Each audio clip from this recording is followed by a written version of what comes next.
बिस्मिल्लाहिर्रहमानिर्रहीम अस्सलाम वालेकुम नाज़रीन, आप यूट्यूब चैनल देख रहे हैं। मैं इमरान खान हूँ। ईरान ने एक दावा किया है और ये ईरानी मीडिया का अब तक का सबसे बड़ा दावा है। इस दावे के मुताबिक एक वीडियो भी जारी की गई है और इस वीडियो में जो दिखाया गया और जो दावे में बताया गया वो ये है कि एक मिसाइल ईरान ने दागा है और वो जाकर बराह रास्त मोसाद और फ़ौजी इंटेलिजेंस के मराकज़ को लगा है इसराइल में, और इससे इसराइल की तारीख का सबसे बड़ा हमला करार दिया जा रहा है।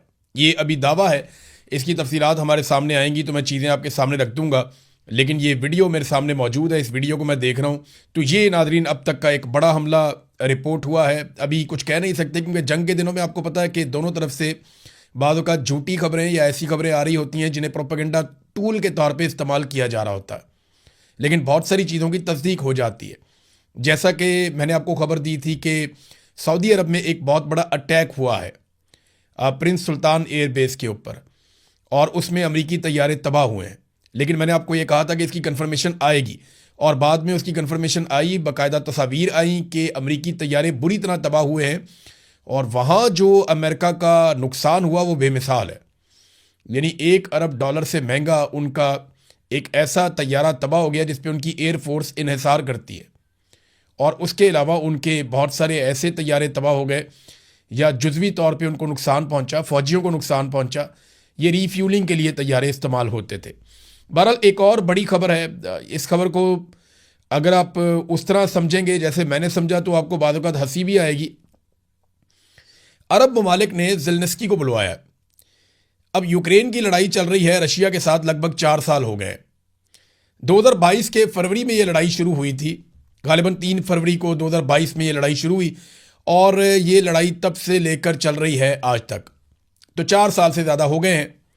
इसमें रशिया ने बहुत सारे इलाकों पे कब्जा कर लिया है और यूक्रेन को पूरी दुनिया की सपोर्ट मिल रही है। रशिया अकेला लड़ रहा है यूक्रेन से, यूरोप यूक्रेन को हथियार देता है, पैसा देता है, मदद देता है, अमेरिका भी यही करता है और नेटो पूरी मदद कर रहा है यूक्रेन की, जबकि रशिया जो है वो अकेला यूक्रेन के साथ लड़ता चला आ रहा है।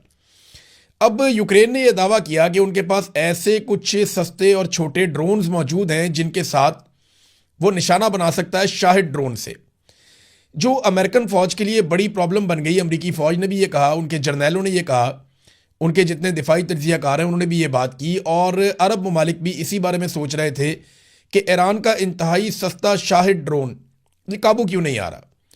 यानी इतने महंगे इंटरसेप्टर मारे जाते हैं, इसके बावजूद ये ड्रोन एक तो है बहुत सस्ता, दूसरा महंगे तरीन इंटरसेप्टर मिसाइल इस्तेमाल करने के बावजूद ये काबू नहीं आता। तो इसमें ज़ेलेंस्की ने यह दावा किया कि हम इन्हें काबू कर सकते हैं, हमारे पास ऐसे ड्रोन्स हैं इसके मुकाबले में जो इसको जाके टकरा के हवा में तबाह कर देंगे, और वो बहुत छोटे छोटे ड्रोन्स हैं। तो अब ये जब यूक्रेन का सदर ज़ेलेंस्की पहुंचा अरब ममालिक में तो इसका बड़ा इस्तकबाल हुआ। इसने सबसे पहले सऊदी अरब के साथ मुआहिदा किया, फिर ये यूएई चला गया, फिर ये कतर चला गया। इन तमाम ममालिक के साथ ये दिफाई मुआहदे करता चला जा रहा है। इसकी अपनी जंग लगी हुई है और वहाँ पे ये पूरी दुनिया से मदद लेकर लड़ाई लड़ रहा है, और दूसरा ये अरब ममालिक के साथ मुआहदे कर रहा है। गालिबन ज़ेलेंस्की को ऐसा लगता है कि ये मौका है कि कुछ पैसे कमाए जा सकते हैं, ये मौका है कि कुछ रिकवरी की जा सकती है, क्योंकि बहुत बुरी हालत हुई है इनकी जंग के दौरान और इन्होंने पूरी दुनिया से माल भी लिया, पैसा भी लिया, हथियार भी लिए। और अब हुआ ये कि यूक्रेन वहाँ पर जो इमदाद लेकर गया इब्तदाई तौर पर, जो एक खबर आई है मुख्तलिफ मीडिया के अंदर ये खबर छपी है, और ख़बर ये बता रही है कि ईरान ने एक मिलिट्री वेयर हाउस है यूएई में, उसके ऊपर अटैक किया और उसको तबाह कर दिया। इस मिलिट्री वेयर हाउस में यूक्रेन के ड्रोन्स और दिफाई निज़ाम पड़ा हुआ था जिसे लाकर अरब ममालिक को बचाना था, और यहाँ पे 21 यूक्रेनी फ़ौजी भी मौजूद थे। और ये बाकायदा आलमी मीडिया ने कहा कि ये जो फ़ौजी मौजूद थे इनके बारे में नहीं कहा जा सकता कि ये कत्ल हो गए या बच गए, लेकिन ये वहाँ पे मौजूद थे। और जो ड्रोन्स और फ़िज़ाई दिफाई निज़ाम यूक्रेन ने दावा किया था कि वो अरब ममालिक को बचाएगा, उसका बहुत बड़ा नुकसान हो गया। तो देखें, अब ख़ातमैन हरमैन शरीफैन के साथ जब पाकिस्तान मुआहिदा करता है तो कहा जाता है कि हम जा रहे हैं मक्का और मदीना की हिफाजत करने के लिए, हमारे लिए बड़ा मुकद्दस हो जाता है। लेकिन अमेरिका के साथ भी वो दिफाई मुआहिदा करते हैं, तो क्या उनके लिए भी वो उतना ही मुकद्दस है? वो एक दिफाई मुआहदा करते हैं ज़ेलेंस्की के साथ, तो क्या ज़ेलेंस्की को अल्लाह रब्बुल इज़्ज़त ने ये सआदत दे दी है कि वो अब हरमैन शरीफैन की हिफाजत करेगा? देखिए, ऐसा नहीं है। हर मुसलमान जो है वो अपने अकीदे के मुताबिक हरमैन शरीफैन की हिफाजत करता है, चाहे वो ईरानी है, चाहे पाकिस्तानी है, चाहे वो फ़लस्तीनी है, चाहे वो इंडियन है, कहीं पे भी है, जहाँ पे भी मुसलमान है, उसका लगाव है, मजहबी लगाव है उसका, और उसके जज्बात हैं उस तरफ। ये ममालिक और वहाँ के जो हुक्मरान हैं, ये उनके मामलात हैं और उनके दिफाई मामलात हैं, और ये प्रोफेशनल ताल्लुकात हैं ममालिक के बीच में। तो इसको मज़हब का टच दे के पाकिस्तानियों को हमेशा बेवकूफ़ बनाया गया। कभी कश्मीरियों का, हमारे मुसलमान बहन भाई ज़्यादती हो रही है, हम कश्मीर आज़ाद करवाने जा रहे हैं, 70 साल हो गए सुन सुन के कश्मीर उधर ही है, और इतना बजट हमने दे दिया, इतना हमने खून पसीना अपना पेट काट काट के इतने हथियार बना लिए, कश्मीर का 1 इंच फतह नहीं हुआ। फिर इसी तरह अगर आप देखें कि फ़लस्तीन के बारे में हमें बार बार कहा गया कि यरूशलेम को फतह करेगी पाकिस्तानी फ़ौज, और अब पाकिस्तानी हुकूमत की जानिब से अर्जी डाली गई है मार्को रूबियो के बकौल कि हम गाज़ा में अपनी फ़ौज को भेजना चाहते हैं और उस फोर्स का हिस्सा बनाना चाहते हैं जो वहाँ मौजूद फ़लस्तीनियों को निहत्ता करेगी और इसराइल की हिफाजत की ज़मानत देगी। बहरहाल, ये जो ड्रोन्स हैं ज़ेलेंस्की के, इनके बारे में जर्मनी की जो फ़ौजी क़यादत है और जो जर्मनी की सियासी क़यादत है, उन्होंने बड़ा मज़ेदार स्टेटमेंट दिया। उन्होंने कहा जी ये तो ऐसे ड्रोन्स हैं, छोटे छोटे बड़े मामूली, जिन्हें हाउस वाइफ्स बना सकती हैं, ये कोई ऐसी टेक्नोलॉजी नहीं है जिसके ऊपर फ़ख्र किया जा सकता है या कोई बड़ी करामत हो। बहरहाल, ज़ेलेंस्की ने सौदा बेचना था, उसने अपना सौदा वहाँ पे भी बेचा है, जाके अरब ममालिक को। बहुत सारे लोग और बेच गए, तो ये क्यों ना बेच जाए, तो इन्होंने भी आगे अपना सौदा बेच दिया। नादरीन, पाकिस्तान के अंदर 3 वुज़रा पहुँचे हैं, और ये जो 3 वुज़रा पाकिस्तान के अंदर आए हैं, इनमें एक तुर्की के हैं, एक सऊदी अरब के हैं और एक मिस्र के हैं। पाकिस्तान के अंदर कई लोगों ने ज़मीन आसमान के कलाबे मिला दिए हैं कि इन वुज़रा के आने से दुनिया में तब्दीली आ गई है, पाकिस्तान को लीडिंग रोल मिल गया है, अब पाकिस्तान ये करेगा, पाकिस्तान वो करेगा, बहुत सारी चीज़ें जो हैं वो पाकिस्तान में दावे किए जा रहे हैं। तो बड़ी अच्छी बात है, पाकिस्तान को किरदार अदा करना चाहिए, पाकिस्तान किरदार अदा कर भी सकता है, ऐसा नहीं है कि पाकिस्तान ये नहीं कर सकता, ये एक हकीकत है। और पाकिस्तान की पूरी कोशिश है कि लड़ाई से बच जाए, क्योंकि अगर पाकिस्तान को इस लड़ाई में उतरना पड़ा तो पाकिस्तान की आवाम पाकिस्तान की मिलिट्री एस्टेब्लिशमेंट के खिलाफ हो जाएगी, वो पहले ही खिलाफ है, तो रद्द-ए-अमल बड़ा शदीद आएगा। अभी मैं चल के आपको आगे बताता हूं। लेकिन देखिए ना, जो लोग आज गेम उठा के रखी हुई है जिन्होंने, कि पाकिस्तान को लीडिंग रोल मिल गया, पाकिस्तान फ्रंट से लीड कर रहा है, पाकिस्तान दुनिया का लीडर बन गया। यार, जब पूरी दुनिया के वज़राए खारजा मुस्लिम उम्मा के पाकिस्तान में आए थे, ये तस्वीर देखें ना आप, ये तस्वीर है, ये देखें, 48 ममालिक के जो वज़राए खारजा हैं वो पाकिस्तान में आए थे, और ये 1 साल में 2 मरतबा हुआ था, और चीन का वज़ीर खारजा भी पाकिस्तान में मौजूद था। इस वक्त तो वो लोग कह रहे थे कि ये कुछ भी नहीं हो रहा, इससे क्या फ़र्क पड़ता है। फ़र्क पड़ता है भाई, फ़र्क उस वक्त भी पड़ता था, फ़र्क आज भी पड़ता है। आज हम ये नहीं कहेंगे कि 3 लोग आए तो ये क्या फजूल एक्सरसाइज है, नहीं भाई, वो आए, कोशिश कर रहे हैं ना लड़ाई रोकने की। तुर्की भी कर रहा है, मिस्र भी कर रहा है, पाकिस्तान भी कर रहा है, क्योंकि लड़ाई किसी को वारा ही नहीं खाती, सारे इस लड़ाई को रोकना चाहते हैं। और पाकिस्तान के लिए प्रॉब्लम यह है कि पाकिस्तान ने एक दिफाई मुआहदा कर दिया सऊदी अरब के साथ, कौम को बताए बगैर, कौम को अंधेरे में रखकर इन्होंने दिफाई मुआहदा कर लिया। पता नहीं क्या मुआहदा किया हुआ है, इनके ऊपर दबाव है कि लड़ाई लड़नी है।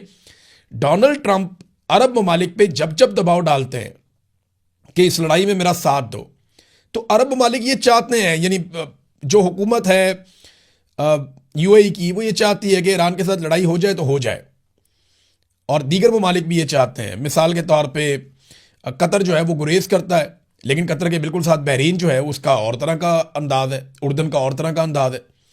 लेकिन ये सारे ममालिक ट्रंप को ये बता चुके हैं कि सऊदी अरब के बगैर हम इस लड़ाई में उतरने वाले नहीं हैं, तो आप सऊदी अरब को मनाएं। तो ट्रंप ने सऊदी अरब के बादशाह के बारे में, या मोहम्मद बिन सलमान जो प्रिंस हैं, उनके बारे में जिस किस्म के अल्फाज इस्तेमाल किए, वो फ्रस्ट्रेशन यहीं से निकली है कि तमाम अरब ममालिक कह रहे हैं कि हम सऊदी अरब के बगैर लड़ाई में नहीं जा सकते। और अरब ममालिक एक बात समझते हैं, देखें, वो सारे ये चाहते हैं कि ईरान कमज़ोर हो, ये हकीकत है। मैं आपसे झूठ बोलूँगा नहीं, मैं बिला वजह आपको इस्लामी भाईचारा नहीं बेचूंगा। मैं आपको साफ बता रहा हूँ कि अरब ममालिक ये चाहते हैं कि ईरान कमज़ोर हो जाए, ईरान ताकतवर ना रहे, उसकी कैपेसिटी लड़ने की या किसी को सपोर्ट करने की ख़त्म हो जाए। ये अरब ममालिक बिल्कुल ये चाहते हैं, लेकिन वो अपनी इस चाहत के लिए खुद लड़ना नहीं चाहते। वो ये चाहते हैं कि ये काम कोई और कर दे उन्हें। हाँ, वो पैसे देने के लिए तैयार है, वो अड्डे देने के लिए तैयार है। उन्होंने बेशुमार डॉलर्स दिए, अरबों डॉलर दिए, उन्होंने अपने अड्डे दिए, उन्होंने फैसिलिटेट किया है लेकिन वो इस लड़ाई को लड़ना नहीं चाहते, वो खुद सामने आना नहीं चाहते।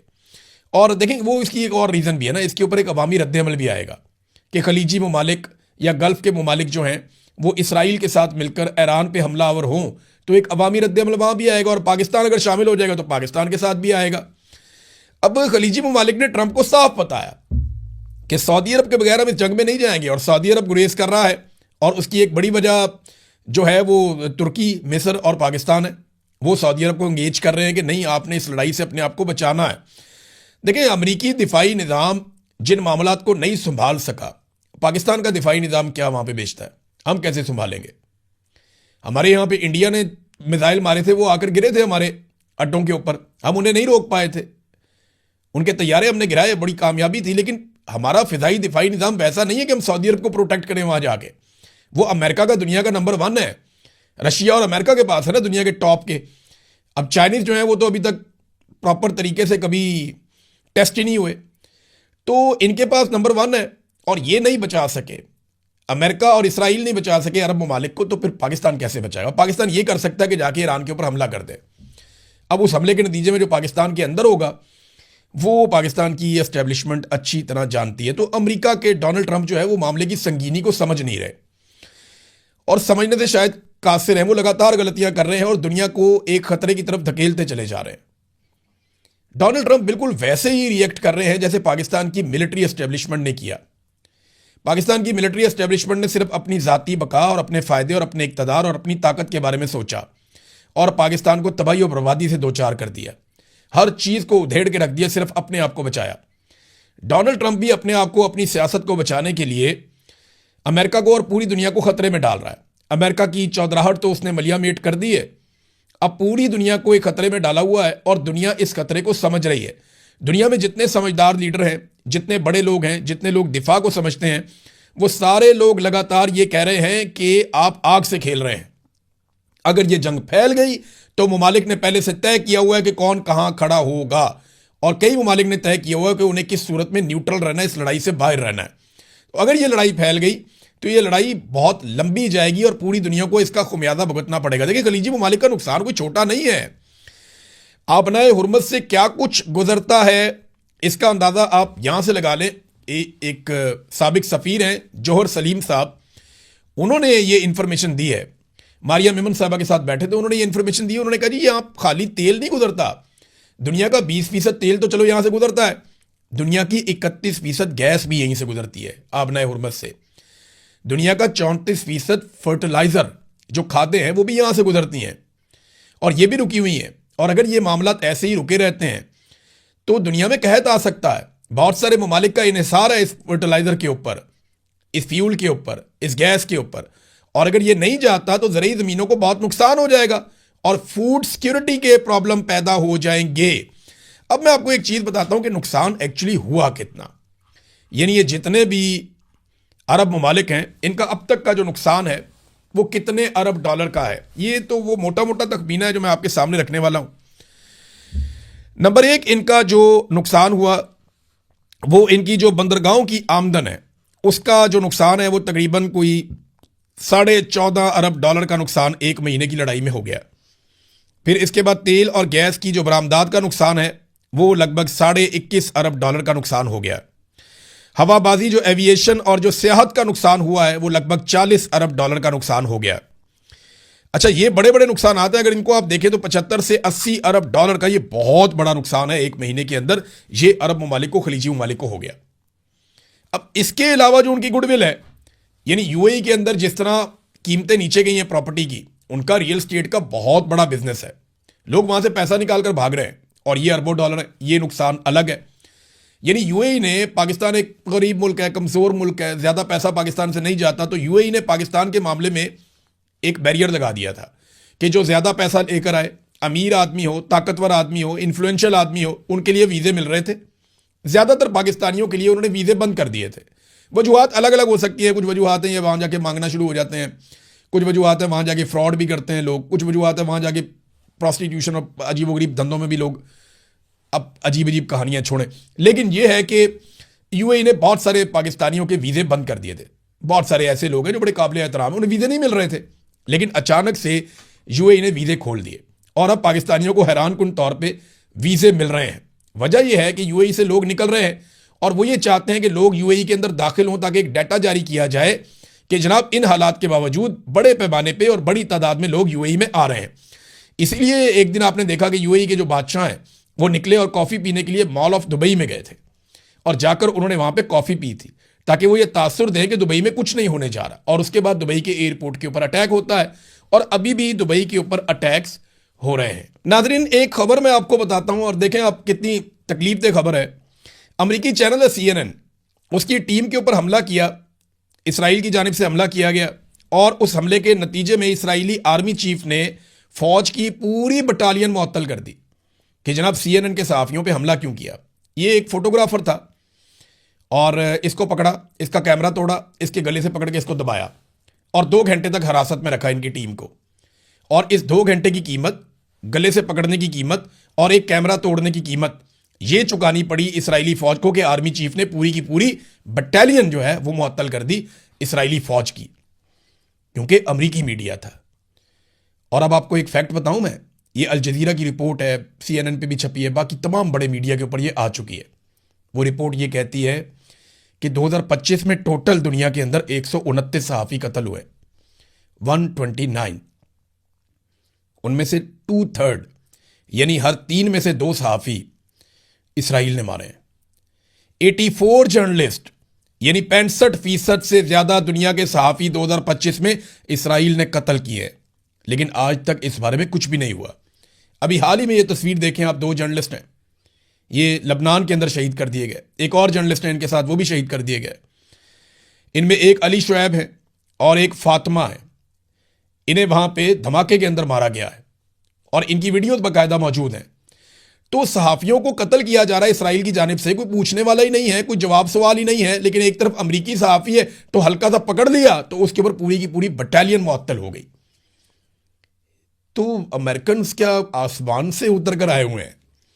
उनके लिए कानून कुछ और है। यूरोप के सहाफ़ियों के लिए, एशिया के सहाफ़ियों के लिए, फ़लस्तीन के सहाफ़ियों के लिए कानून कुछ और है।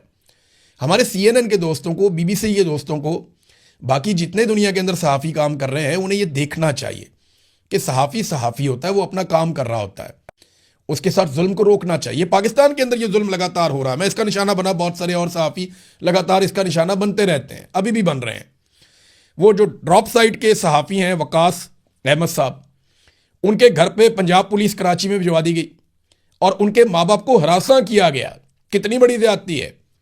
उनका बेटा पाकिस्तान जा नहीं सकता, वो अपनी जर्नलिज्म की वजह से पाकिस्तान से दूर है और वो अपना काम कर रहा है अगर, तो उसके वालदैन को हरासा कर रही है पुलिस जाके और उनसे ज़बरदस्ती दस्तखत करवा रही है कि अगर कुछ भी हुआ या कोई खबर देता है तो हम जिम्मेदार होंगे।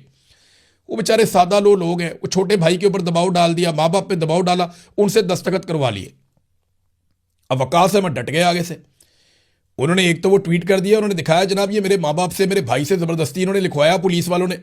और ये इसलिए किया गया कि मरियम सफदर के बेटे जुनेद सफदर के बारे में वकास अहमद साहब ने ये खबर दी थी कि जो अय्याशी वाला 11 अरब रुपए का तैयारा खरीदा गया था गल्फ स्ट्रीम का, उसके ऊपर जुनेद सफदर अपनी नई नवेली दुल्हन के साथ उन्होंने ये दावा किया था कि ये हनीमून के लिए यूरोप गए उस तैयारे पर, और वो अपनी खबर के ऊपर कायम है।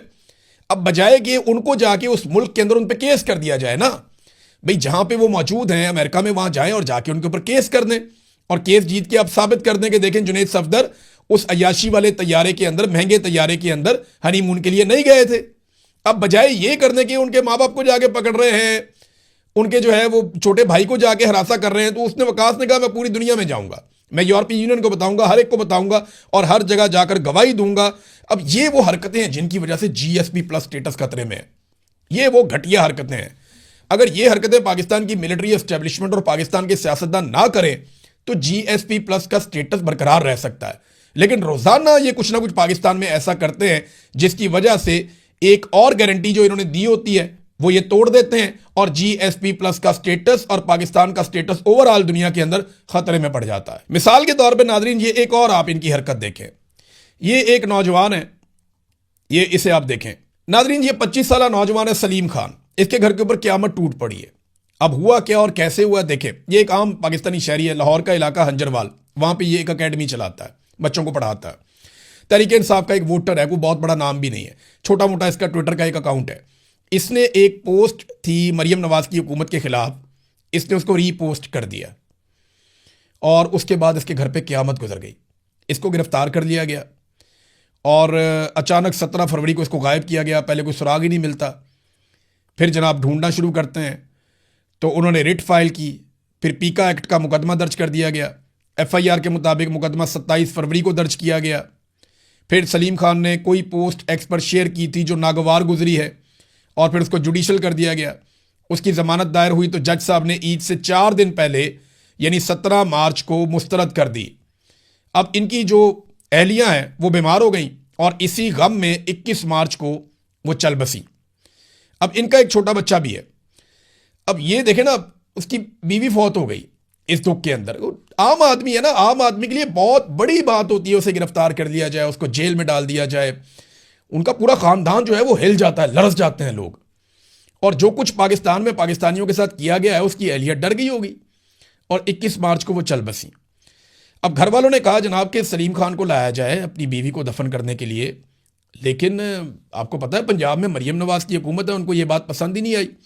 उन्होंने दरखास्त मुस्तरद कर दी और फिर लाश उठाकर ले गए और ले जाके कहा जेल के अंदर के इसको देख लो, फिर वहाँ जाके दफना देंगे। ये जुल्म किया गया है। अब मुझे बताएं कि उसने ऐसा कौन सा जुर्म किया था। ये वो घटिया हरकतें हैं जिनकी वजह से GSP+ का स्टेटस जाता हुआ दिखाई दे रहा है। इमरान खान के बेटे की जो तकरीर है उसकी डबिंग करके उर्दू में वो लगा दी PTI ने और सवाल पूछा है अता तारड़ से, अज़मा बुखारी से, दोनों जो इंफॉर्मेशन मिनिस्टर हैं, कि बताओ कहाँ पे इसने GSP+ के स्टेटस के बारे में बात की है। दिखाओ एक जुमला, कोई एक चीज़ बताओ जहाँ पे इसने उसकी मुखालफत की हो। तो उसने तो कोई मुखालफत नहीं की। GSP+ का स्टेटस अगर ख़त्म हुआ तो उसके लिए जिम्मेदार होगी पाकिस्तान की मिलिट्री एस्टेब्लिशमेंट और उनके तमाम सियासी सहूलतकार जिन्होंने जुल्म और बर्बरियत का बाजार पाकिस्तान में गुज़िश्ता 4 सालों से, वैसे तो 70 सालों से है, लेकिन 4 सालों से टका के गर्म किया हुआ है। अब तक के लिए इतना ही। अपना ख्याल रखिएगा, अपने चैनल का भी। अल्लाह हाफ़िज़।